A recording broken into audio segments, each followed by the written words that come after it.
am ready. Serbisyong totoo ng GMA News.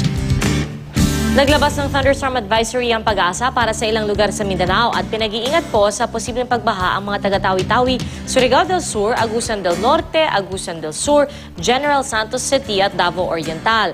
Maaari pong magtagal hanggang mamayang alas 12:30 ng tanghali ang malakas na ulan, hangin, kulog at kidlat sa mga nabanggit na lugar. Ang thunderstorm ay dulot ng umiiral na trough ng isang low-pressure area sa Mindanao. Makararanas po ng maulap na langit at hanggang sa katamtamang ulan ng rehiyon ng Caraga pati na rin ang Eastern Visayas. At base naman sa datos ng Weather Central, magiging makulimlim din sa ibang bahagi ng Mindanao pero mahihinang ulan na lang ang inaasahan dyan.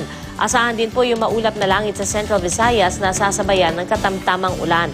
At makakaranas naman ang bahagyang maulap at mahihinang ulan sa Western Visayas. Magiging makulimlim ang langit sa eastern section ng buong Luzon pati na rin sa Palawan at mahihinang ulan lang ang asahan maliban po sa Central Luzon kung saan posible ang katamtamang lakas ng ulan.